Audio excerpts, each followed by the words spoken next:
Você Já estamos ao vivo? Pessoal. Iniciamos agora. Então, boa noite. Boa noite a todas e todos, mais uma vez aqui, para debater um pouquinho sobre educação, com a professora, deputada estadual Beatriz Cerqueira, e o professor, deputado federal Rogério Correia, e eu, professora Cida Lima, vereadora aqui por Ipatinga. E a gente sempre esteve nas lutas da educação, e a educação tem sofrido muitos ataques, nesses últimos tempos. Não é diferente agora, que estão discutindo no Brasil inteiro acerca da essencialidade da educação, como se a educação não fosse algo essencial, fundamental e importante, tanto que a gente faz todos os anos as nossas lutas pela educação pública, principalmente de qualidade social. Então, nós vamos começar, Rogério, com você, e para você falar um pouquinho como é que está esse debate em âmbito nacional, acerca do PL que tramita lá. É tanto o número de PL que eu já esqueci, é 5595, de 2020, que discute a essencialidade da educação. E aí você coloca um pouquinho para a gente, sobre esse assunto, sobre essa essencialidade, o que é e como é que está a tramitação lá em Brasília, na Câmara Federal. Pois bem, Cida, obrigado, pelo convite de estar aqui com vocês. Agradecer também a Beatriz Cerqueira, mais uma vez. Hoje nós já tivemos juntos de manhã, de tarde, Bia? Muitas lives, muitas reuniões remotas. Nós estamos torcendo para acabar de serem remotas, para a gente poder fazer reuniões presenciais. Saudades aí do Vale do Aço, visitar aí Ipatinga, Fabriciano, Timóteo. Então, mandar um grande abraço para a nossa Cida e parabenizá-la aí pelo mandato. Ô, Cida, esse projeto 5595, ele foi, de repente, sacado e aprovado um requerimento transformando de urgência. É diferente da Câmara de Vereadores, em geral, das câmaras de vereadores e da Assembleia Legislativa. Lá na Câmara Federal, você pode votar algum requerimento que você retira o projeto das comissões e leva ele direto para o plenário.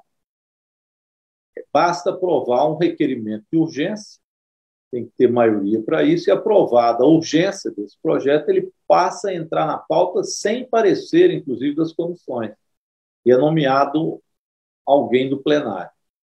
Isso tem o sentido de agilizar, mas isso era para ser projetos que tivessem, de fato, urgência. Não é o caso desse. Esse trata-se de uma opção política ideológica de tentar fazer com que as pessoas voltem às aulas, trabalhadores de educação, trabalhadoras, professores e estudantes, de forma intempestiva, sem que haja realmente as condições para que isso aconteça. Tanto é assim que já existia um outro projeto, que está tramitando na Comissão de Educação, e nós viemos discutindo sobre as condições de retorno às atividades escolares de forma presencial, colocando ali todas as condições para que isso aconteça, inclusive cooperação entre estados, municípios, União, com a participação de diretores de escola, trabalhadores e trabalhadoras da educação, Ministério Público, enfim, que você analise em cada unidade escolar quais são as condições em cada rede, enfim, que tenha vacinações, que tenha o ambiente que garanta o isolamento social dentro da escola. Você tem que ter os pressupostos. Esse é o debate que nós estávamos fazendo na Comissão de Educação, um debate rico. Inclusive, dia 30, agora, nós vamos ter um debate sobre vacinação na educação. É uma tentativa nossa de fazer com que isso, sim, seja essencial e prioritário. Vacinar os trabalhadores de educação, depois vacinar estudantes. Isso vai ser dia 30. De repente, o presidente da Câmara, o deputado Arthur Lira, por pressão evidente do governo Bolsonaro e dos negacionistas, sacou um projeto que não estava em debate em nenhuma das comissões, ele é, inclusive, posterior a esse outro que eu falei, e que coloca no corpo dele que a educação passa a ser serviço essencial. Primeiro, para tentar enrolar as pessoas. Olha, está vendo? Nós queremos que a educação seja essencial. Mas não é isso o significado desse termo juridicamente. Do ponto de vista jurídico, serviço essencial é aquele que não pode paralisar. Então, eles colocando a educação como serviço essencial, a educação não pode parar nem durante a pandemia. Ora, mas durante a pandemia, onde o vírus se espalha por contato entre as pessoas, pela respiração e etc., é que você precisa de isolamento social. É por isso que a escola não pode funcionar durante o período de pandemia. Então, ele não pode ser considerado serviço essencial para que, durante a pandemia, funcione as escolas. Além disso, o serviço essencial, a ele é proibido juridicamente fazer greve, se mobilizar. Então, eles querem também aproveitar isso para criminalizar a organização dos trabalhadores e trabalhadoras da educação. Aliás, sempre a direita quis proibir nossas greves. Elas eram proibidas na ditadura. Foi na Constituição de 88 que nós conquistamos o direito de greve. Era proibido fazer greve. Nós fizemos, Bia, você que foi agora coordenadora do Sindiúti, né, nossa presidenta, assiduamente do Sindiúti, nós fizemos final da década de 70 e durante a década de 80 várias greves ilegais que não eram permitidos pela Lei de Segurança Nacional, porque greve era proibido pela Constituição brasileira, pela Lei da Ditadura Militar, Lei de Segurança Nacional. Então, eles sempre trabalharam para que nós não tivéssemos condições de mobilizar, etc. Então, esse serviço essencial, Cida, eles estão colocando basicamente com este objetivo. Não é o objetivo de priorizar a educação.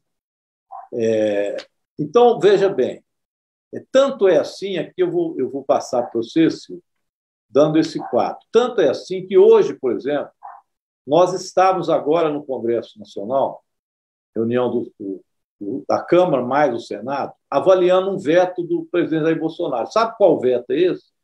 Ele vetou que nós passássemos 3,5 bilhões do orçamento para a educação através de internet para os alunos que são carentes no Brasil. Isso daria para que 14 milhões de estudantes brasileiros tivessem acesso à internet, tablet, tivesse acesso também ao modos, né, de operar a internet, aos programas, para que os alunos pudessem, neste período de pandemia, e os trabalhadores em educação, e as trabalhadoras, as professoras, pudessem ensinar os alunos de forma remota. Então, ele prejudicou com esse veto 14 milhões de estudantes e 1,5 milhão de professores e professoras que poderiam ter uma forma concreta de estar educando na pandemia. Então, se eles priorizassem a educação, tinham feito, né, não o veto, mas arrumado o recurso orçamentário para que a gente pudesse dar assistência aos alunos durante a pandemia. Então, é exatamente o contrário que eles fazem. Vetam o apoio à internet e quer obrigar o professor e o aluno a ir para a sala de aula sem as condições postas para isso durante a pandemia. Bem, o projeto está na pauta amanhã. Nós vamos iniciar um processo de obstrução desse projeto para ver se a gente não permite a aprovação dele na Câmara. Então, é muito importante que todos se organizem a partir de já, comece a pressionar os deputados e deputadas para não aprovar esse projeto. Nós já vivemos um período de pandemia que não terminou, pelo contrário, está muito grave ainda, gravíssimo, e, de repente, com toda essa gravidade, eles aprovam um projeto que vai viabilizar o retorno às aulas, obrigar o retorno às aulas dessa forma. Se já tem genocídio no Brasil, e tem genocídio, e temos um genocida responsável, que é o presidente Jair Bolsonaro, imagina se aprova-se um projeto desse. Como é que esse genocídio vai ampliar? As mortes vão aumentar entre brasileiros e brasileiras, né, pelo país afora, nas capitais e no interior. Então, é isso que eu queria passar para vocês. A reunião amanhã começa às 15 horas. Desde já, pessoal, pressão nos deputados e deputadas para não aprovarem mais essa medida que vai ampliar o genocídio no Brasil.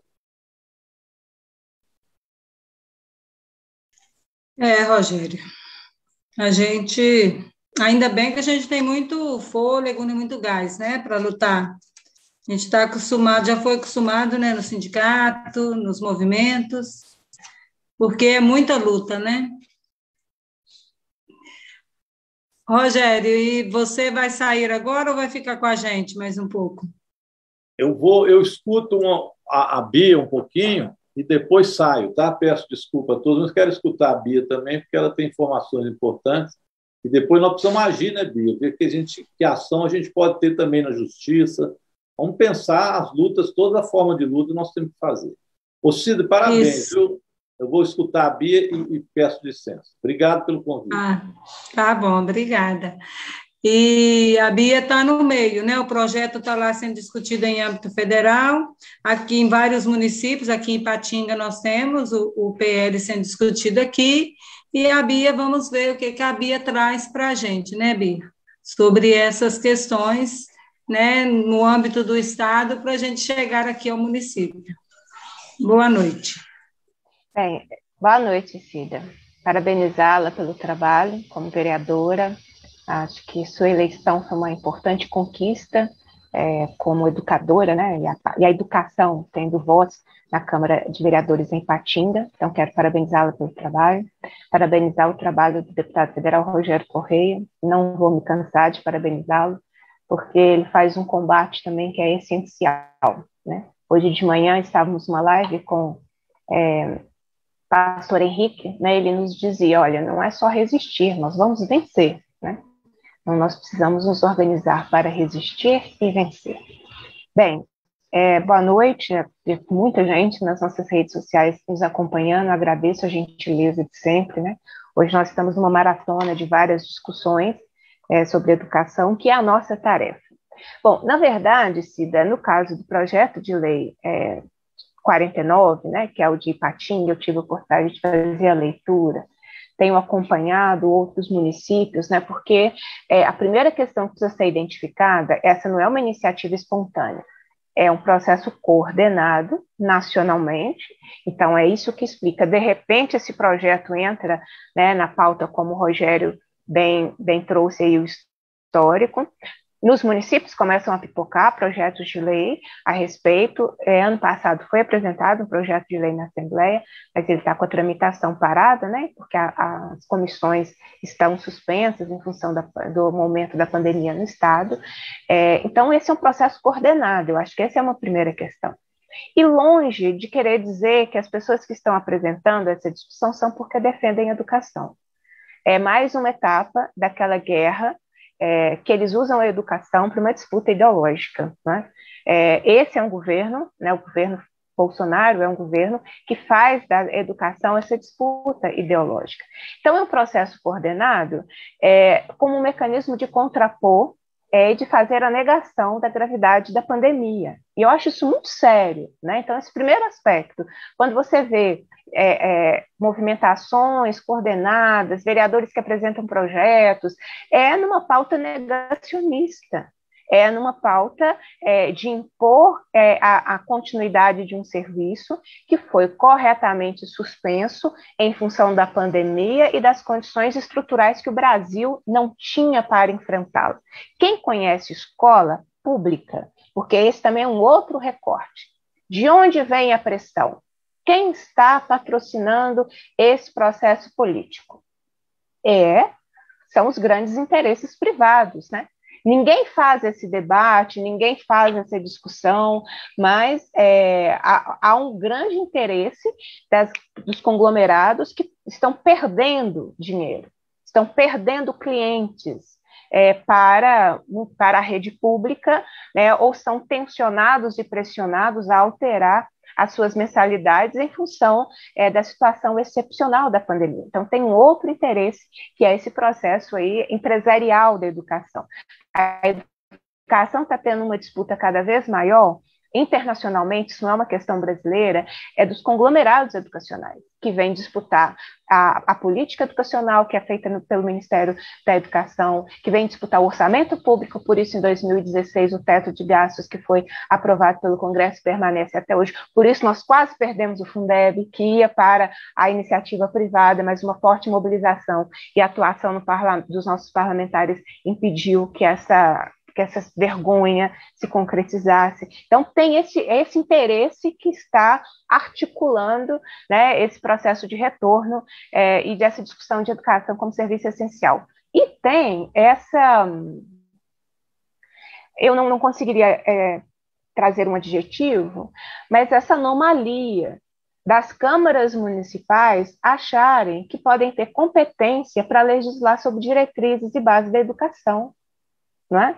Não é constitucional, não tem amparo legal, nenhuma Câmara Municipal discutir, votar e aprovar projetos de lei no âmbito do município sobre tornar a educação um serviço essencial. Câmaras municipais têm uma competência que ela é extremamente residual. Ela não tem competência legislativa para propor inovações que as diretrizes nacionais da educação não têm. Então, estabelecer diretrizes de educação é uma prerrogativa da União, constitucionalmente estabelecido isso. Então, esse é um ponto assim, que é assustador. Isso demonstra que o debate é ideológico, que o debate é negacionista, que o debate são os interesses privados, do mercado, não é do direito à educação. E aí vai se cometendo anomalias, coisas estranhas que vão sendo remendadas, né? Quer ver um exemplo, Rogério? Projeto de lei de Patinga, eu acabei de ler o substitutivo, ele garante os direitos constitucionais dos trabalhadores em educação. Como? Se serviço essencial não pode paralisar. Se serviço essencial não pode ter interrupção. Se os serviços essenciais têm uma vedação e uma restrição expressa em legislação sobre paralisação das suas atividades. Mas, com o intuito de tentar tornar o projeto palatável para a categoria, diz, não, o seu direito constitucional está garantido. Quer dizer, o papel está aceitando tudo e os processos legislativos viraram uma aberração em que não se identifica de quem é a competência de fazer o quê e vai se acrescentando regras que você não tem competência de fazê-lo. Porque você não pode tornar um serviço essencial, do ponto de vista do conceito que o Rogério trouxe, né, da essencialidade para a administração pública, para a população, sobre riscos de segurança e saúde públicas. Você não pode torná-lo essencial e dizer que os trabalhadores em educação permanecem com o mesmo direito constitucional do direito à greve. Não cabe no mesmo papel as duas questões. Mas, no caso de Patinga, o debate é tão ideológico que conseguiu-se fazer essa anomalia de colocar no papel educação como serviço essencial e garantir os direitos dos trabalhadores em educação. Então, assim, é uma situação absurda. A outra que me chama a atenção, Cida, é dizer, também está no projeto de lei, que não torna a educação a presença obrigatória para os estudantes. Mas ela não é essencial? Ela é essencial, mas vai quem quer? Quem não quer, não vai? Como é que vai funcionar? A prestação do serviço, ele é essencial porque estamos preocupados com os estudantes. Mas vai quem quer. Nós não estamos, assim, tão preocupados com os estudantes, né? É porque, junto com isso, daqui a pouco vem a educação domiciliar. A ideia de que o Estado vai se desobrigar do direito à educação, colocando a família como a responsável, e o Estado vai fazer o quê? Vai certificar, né? Vai certificar aquilo que o pai e a mãe decidiu. É outra disputa ideológica, além de ser uma grande contradição. Você dizer, não, a educação é serviço essencial, mas vai quem quer. Educação não é vai quem quer. A educação é um direito e, como tal, nós lutamos toda uma geração e a geração que vem antes da gente pelo direito ao acesso, permanência e qualidade, não é? Então, dizer isso de que vai quem quer é uma grande regressão no direito à educação. Nacionalmente, eu vi os argumentos, Rogério, na justificativa, né, do projeto de lei 5.595, eles estão preocupados com mais vulneráveis, né, com a população mais vulnerável, a população mais pobre, a criança e adolescente mais pobres ficaram mais expostos. Como que você consegue juntar essa preocupação com os mais vulneráveis com o vai quem quer, que está no projeto de lei de Ipatinga?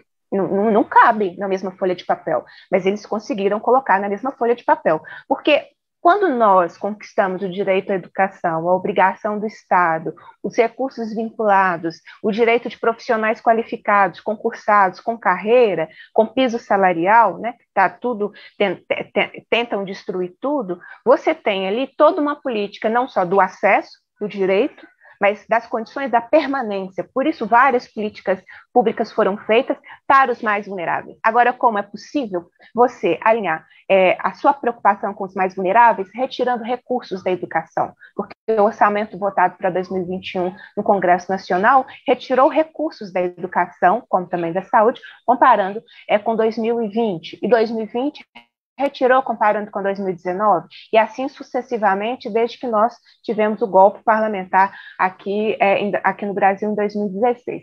Então, assim, são contradições que quando você começa a discutir o conteúdo, você começa a ver que não se sustentam, né? O projeto também fala que tem regulamento, né, para dizer sobre as questões de protocolos. Não tem protocolo quando o serviço é essencial. O serviço, ou quem escreveu o projeto, não entendeu o conceito de serviço essencial, né? Tá só na disputa ideológica do conceito, que é essa aqui, quem está preocupado com a criança quer serviço essencial. Nós somos aqueles que não estão preocupados com a criança e com o adolescente, né? Não cabe esse processo como ele está sendo construído e como o debate ideológico, né? Como esse debate ideológico ele tem sido feito. Por quê? Se é essencial, não interrompe. Se é serviço essencial, não tem recesso, não tem férias, não tem um calendário escolar que nós vamos construindo cotidianamente, não tem interrupção. Vocês já viram o hospital tirar férias? A energia que chega na casa da gente tira férias? A água, quando a gente abre a torneira, tem recesso?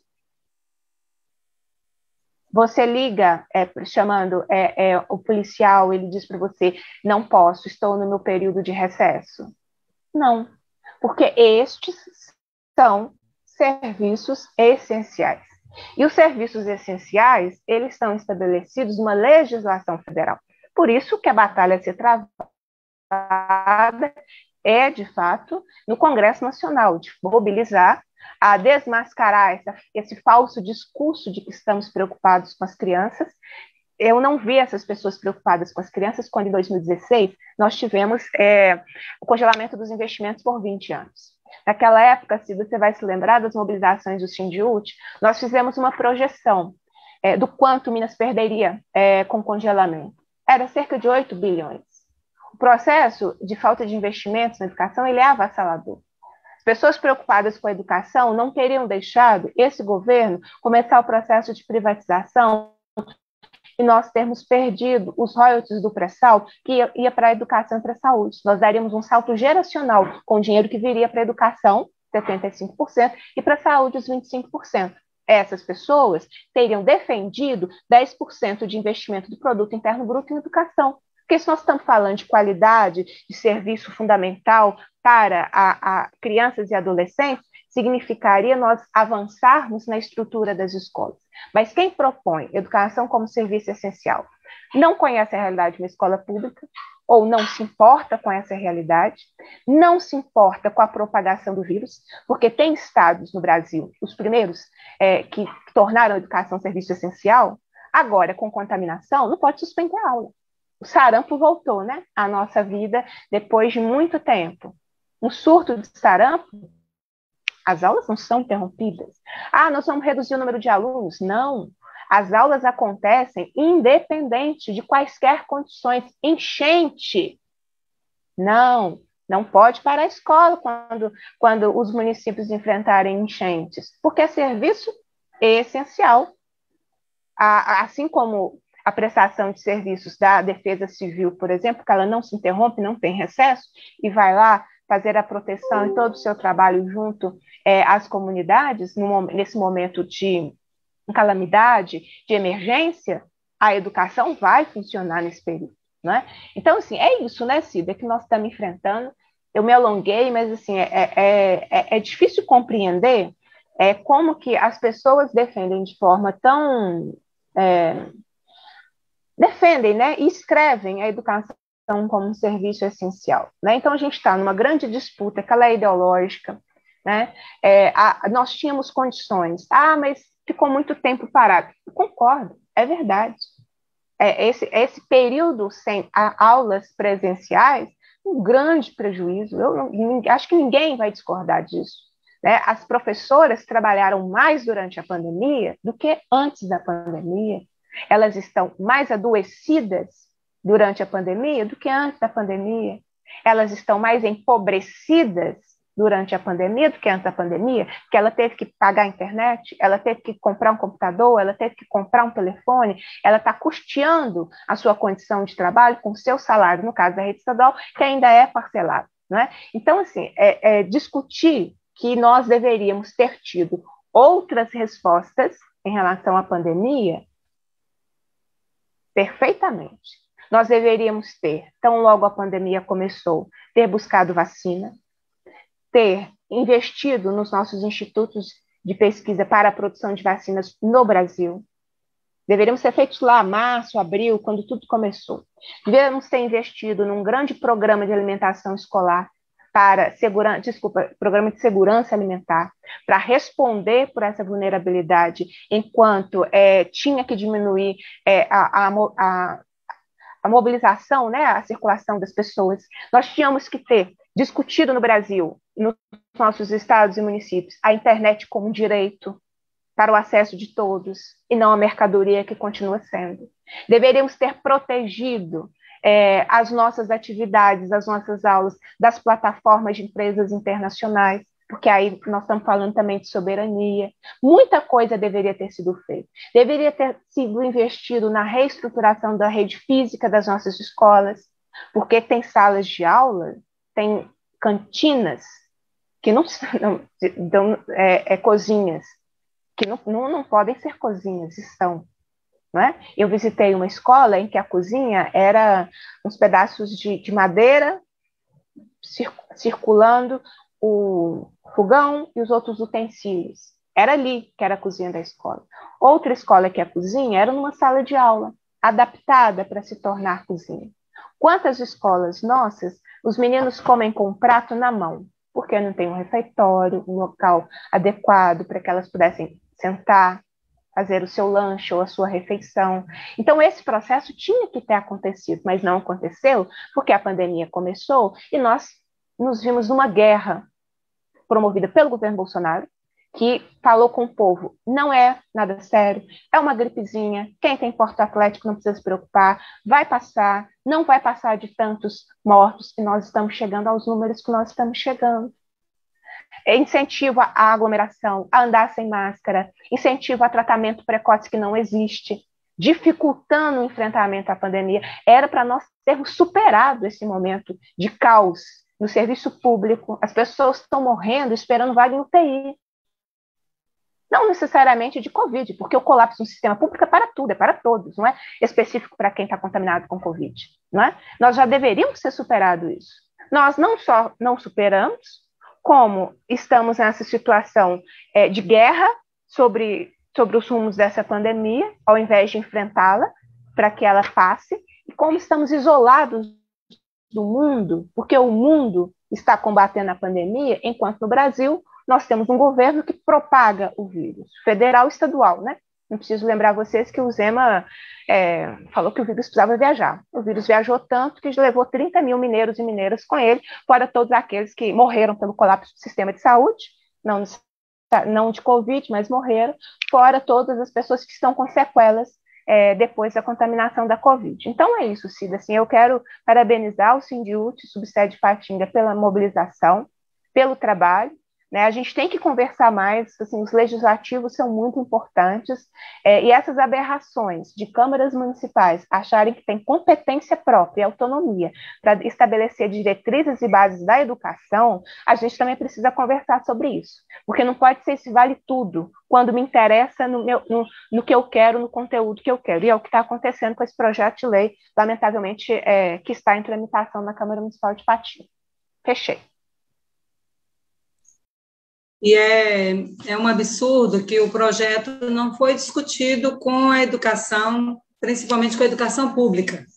Ele surgiu a partir de debate com a rede privada, e todos os debates, ele não foi discutido no âmbito da Câmara somente com os vereadores, e ele já saiu para as redes sociais. Eu tive conhecimento dele, né, nas redes, eu sou da Comissão de Educação, né, da Câmara. O autor do PL né, se intitula professor e é da Comissão de Educação da Câmara, e o PL saiu assim, e não discutiu, não está discutindo com a categoria, porque o Sindiúti promoveu também um debate hoje, né, uma reunião entre os vereadores, e embora tenham confirmado presença, só apareceu alguns assessores apareceram, né? E só estava eu lá de vereadora, e todos foram chamados para conversar, né? Com a categoria, com quem representa a categoria, não era só o Sindiúti, era o Sindiúti, o Sindserv, que é dos servidores públicos, e o Fomente, que é o Fórum das Entidades. Então, tinha representatividade ali, né? E não foram. E aí é interessante que o projeto vai colocar, Bia, que a educação tornando um serviço essencial é interessante porque os profissionais da educação vão poder vai ter mais embasamento, o município vai ter mais embasamento para vacinar, para buscar, e segurança jurídica para buscar vacinação para esses profissionais.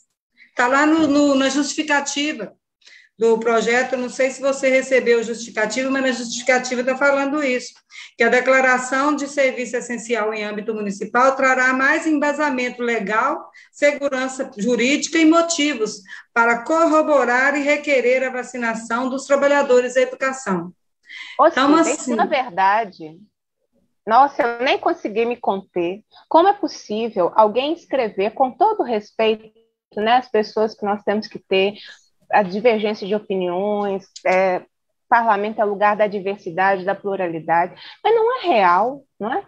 Não é a educação se tornar um serviço essencial.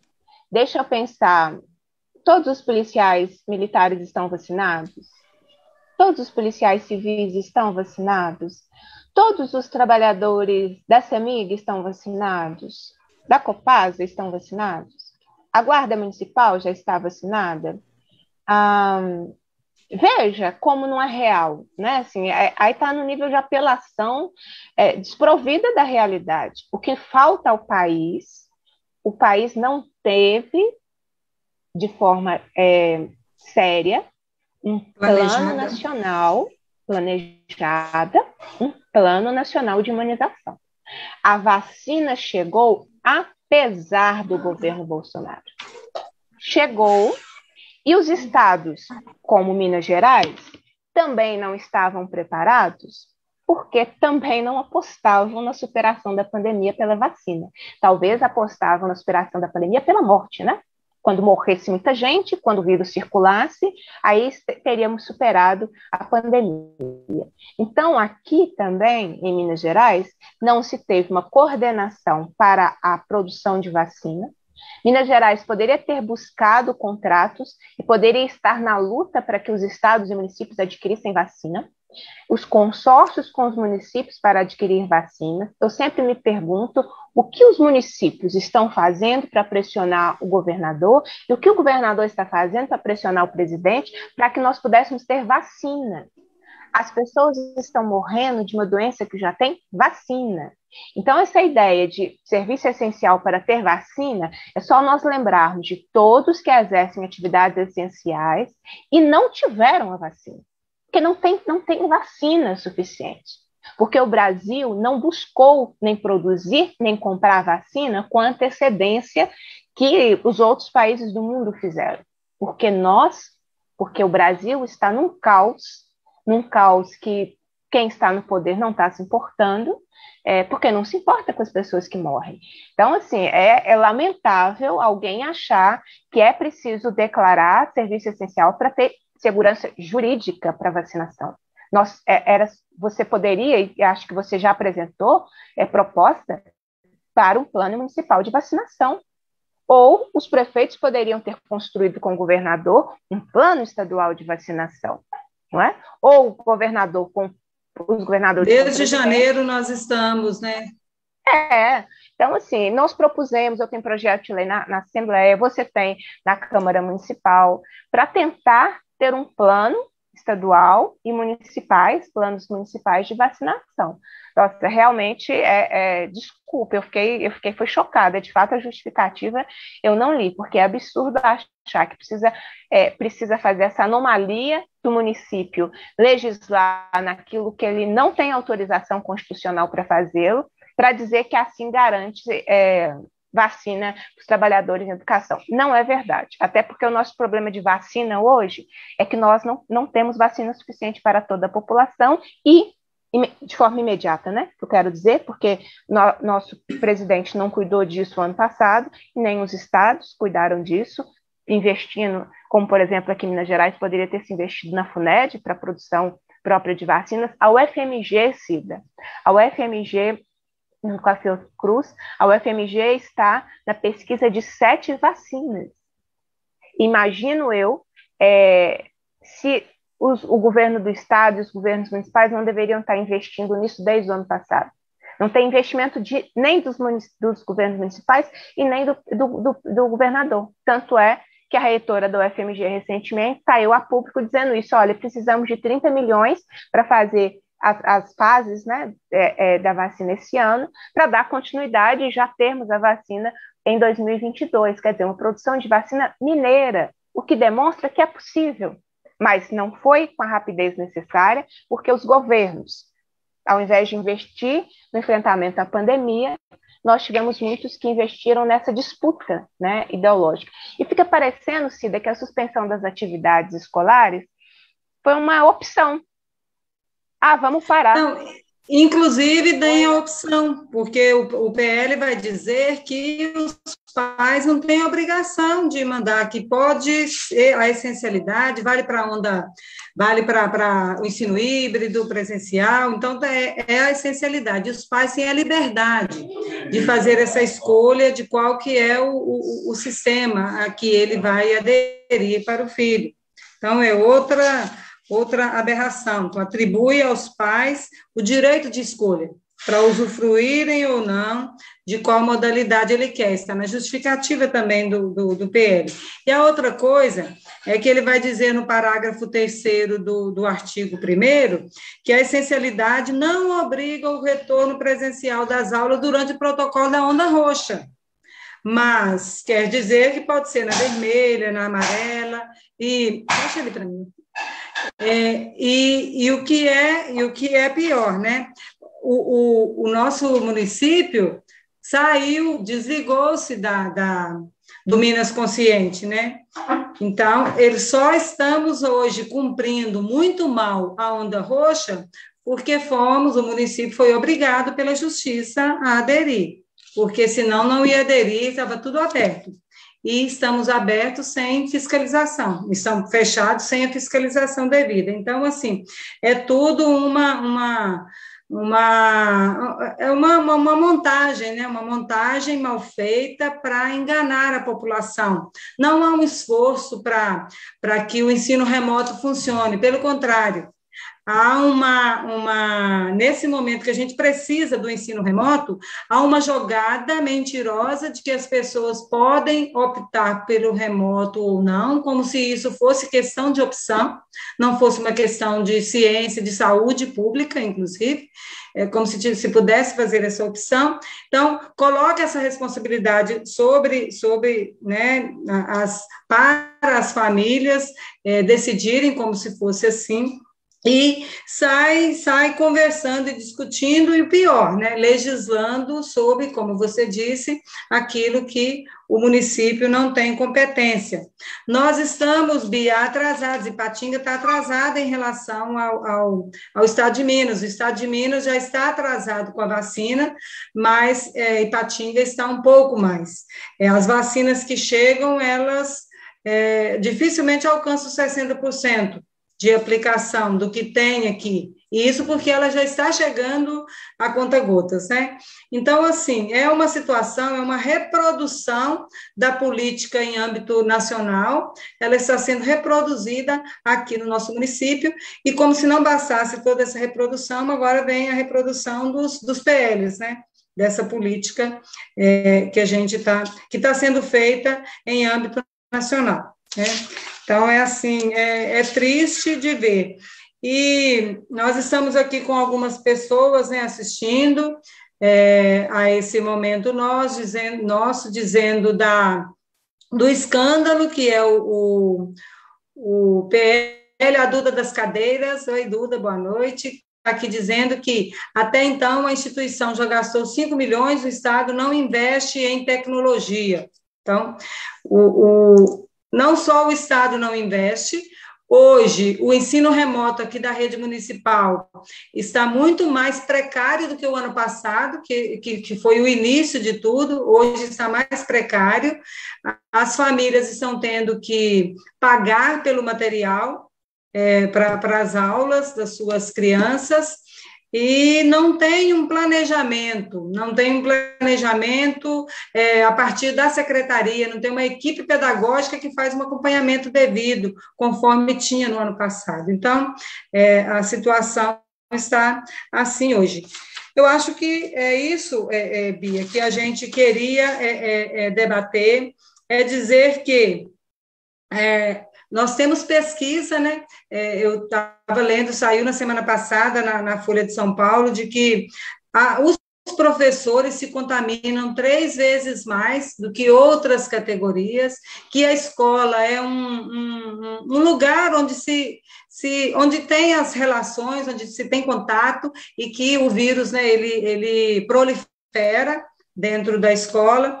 Nós já sabemos que se voltarmos com as aulas presenciais, o índice de contaminação vai subir muito, porque serão muitas pessoas circulando, né, um número muito maior de pessoas circulando, e nós estamos aqui, sem esse plano, coisa que a gente vem cobrando desde janeiro, não tem um plano de vacinação, não tem uma fiscalização adequada por parte da Câmara como um todo, né?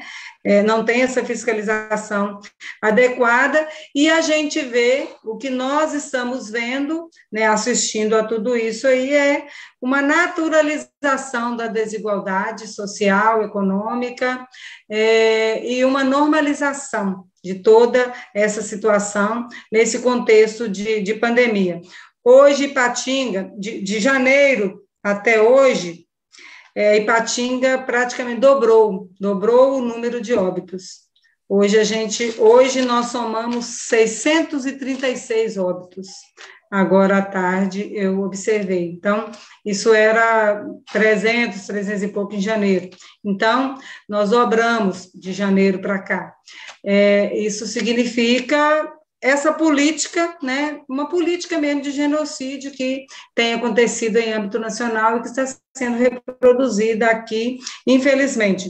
Nós temos uma categoria que está mobilizada, né, fazendo contato, intervenções na Câmara de Vereadores, nós fizemos, né, procuramos conversar com todas as pessoas, com todos os colegas parlamentares com quem a gente teve condições de conversar, nós estamos conversando, e o que nós esperamos é que a gente consiga barrar essa aberração que é esse PL 49 aqui no nosso município, que não tem outra razão de ser a não ser buscar o retorno, buscar atender a educação, os empresários da educação, que são os que estão querendo. Aliás, eu recebi uma proposta, eu recebi uma dica, né, até vinda do governo, de que teve um colega parlamentar que recebeu que ele deveria colocar uma emenda para que valesse só para as escolas particulares.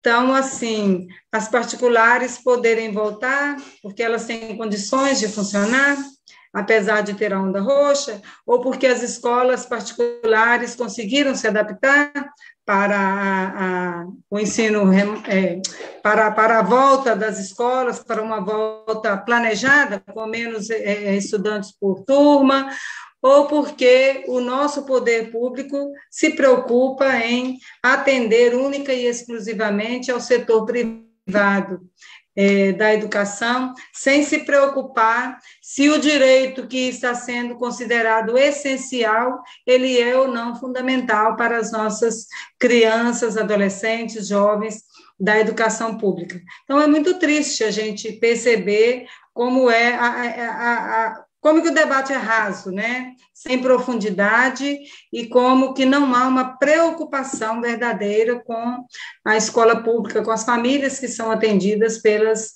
escolas públicas, pela educação pública. Uma pergunta?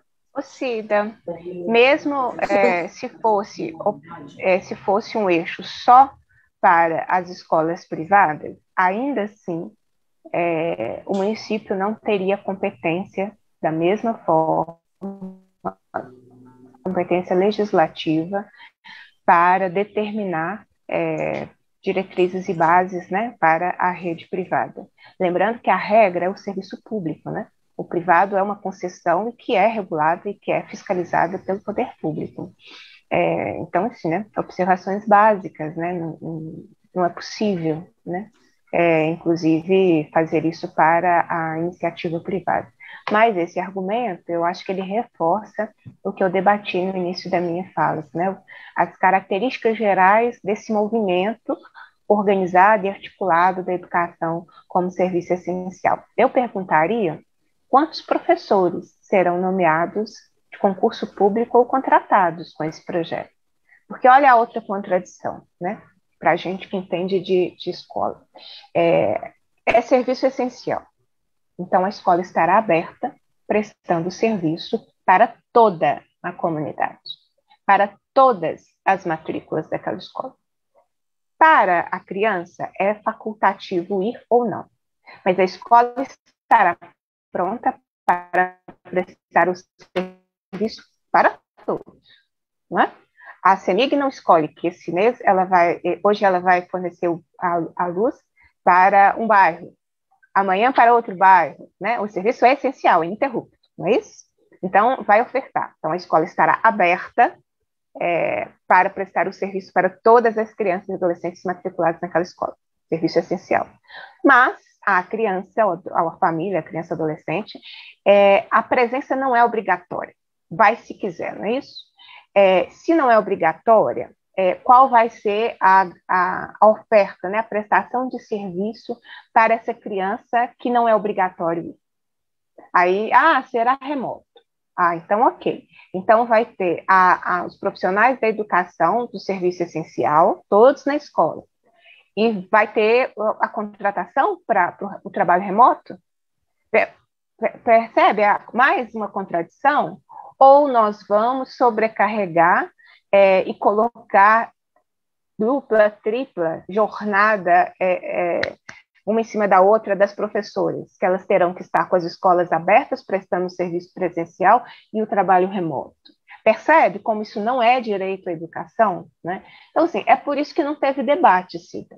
É por isso que o processo é rápido, é por isso que o processo é feito no momento que as pessoas não podem se mobilizar, porque o debate mostraria, né, as contradições, como nós estamos fazendo só nós duas aqui, com a participação das pessoas na live. Agora, imagina uma grande audiência pública, as comunidades entendendo a proposta, discutindo, porque essa é a essência da vida na sociedade. As pessoas têm o direito de discutir as propostas e projetos que vão afetá-la diretamente, né?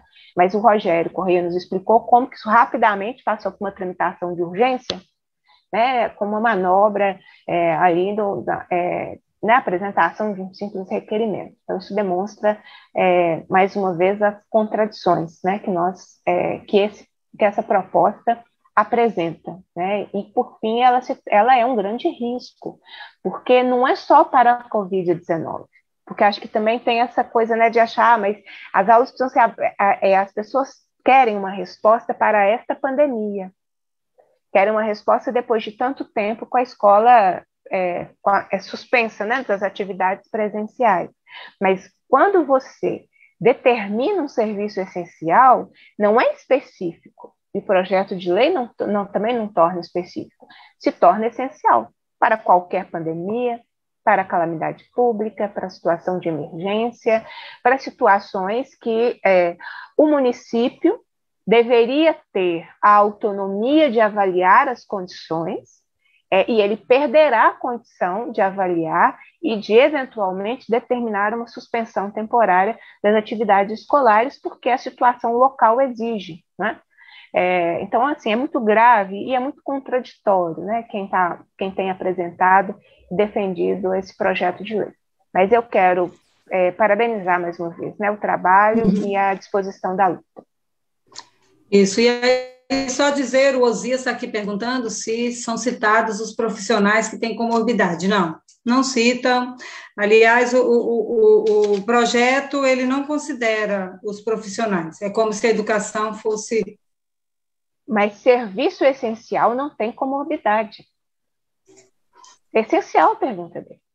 Serviço essencial é a escola aberta com seus profissionais desempenhando as suas funções presencialmente, todos os dias.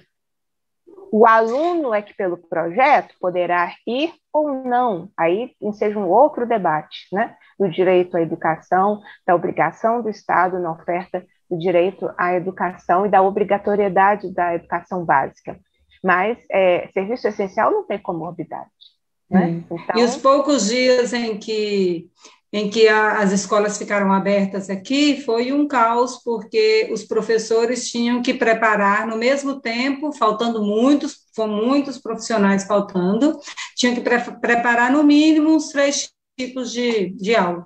Ele preparava a presencial, a remota, aqui daquele que tinha feito opção para ir e não foi, então ele tinha que passar a atividade para ele, aquela situação assim.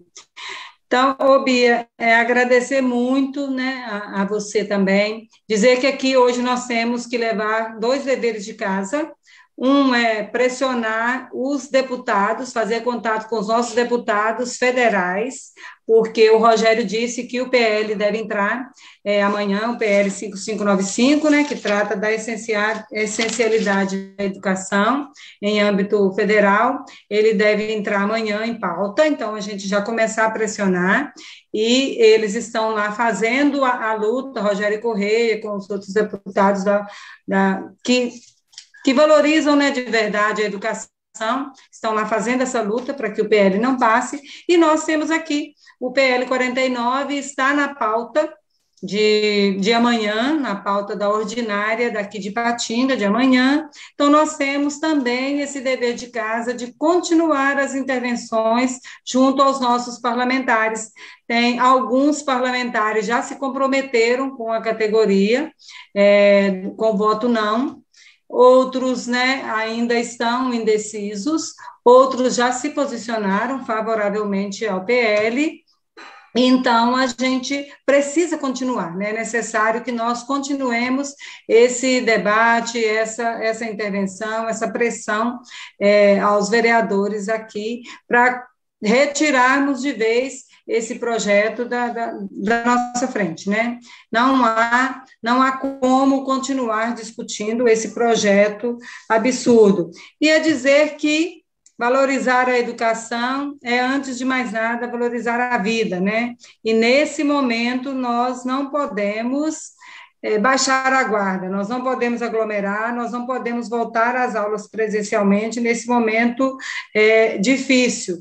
É importante agora que nós aperfeiçoemos o ensino remoto. Então, que a gente faça com que as pessoas tenham acesso e que a gente vá conversando com a comunidade, com as famílias, para que o ensino remoto, com os trabalhadores em educação, para que o ensino remoto aconteça da melhor forma possível aqui, né, no nosso município e nos outros locais. Bia, você já fez a sua despedida, né? Muito obrigada, né? Mais uma vez, você estar aqui com a gente, né, para conversarmos sobre educação. A gente sempre vai precisar, contamos com você, né, nesse mandato articulado, né, que a gente tem, com você, com o Rogério, para podermos discutir não somente a educação, mas os serviços públicos, as políticas públicas para a população, para as minorias, principalmente, e que a nossa representatividade é muito importante, né? Que a gente vê em projetos como esse 49 a quem a gente representa, né? Quais interesses nós representamos, e nós temos projeto, né? Projeto que é para a população, projeto de educação pública de qualidade. Então, são essas pessoas que a gente representa, são esses projetos que nós representamos. Então, é muito bom, muito orgulho de ter você, né, como deputada com quem a gente faz essa articulação, e a gente quer continuar contando com você aqui entre nós. Um grande abraço. Grande abraço, Cida. Um abraço para todo mundo que nos acompanhou. A gente permanece fazendo a luta necessária. É a nossa tarefa, né? A luta em defesa da vida, em defesa da educação pública, em defesa da categoria, e fazer os enfrentamentos necessários. Eu jamais imaginei que nós faríamos esse enfrentamento de quem é contra a ciência, né? A privatização da educação, os interesses privados sempre nos rondam mesmo, né? A luta pela educação pública é constante, mas é desafiador você olhar para o mundo em que nós estamos, né? Para o nosso município, para o nosso estado, para o nosso país, e ver que é necessário que a gente defenda a ciência, né? Em detrimento aí do negacionismo que tem matado milhares de pessoas. Essa é a realidade. Bom trabalho, boa luta, conte com o nosso trabalho parlamentar, deixo meu abraço para a rede municipal de Ipatinga, né? Contem com o nosso trabalho parlamentar na defesa da educação pública e da vida.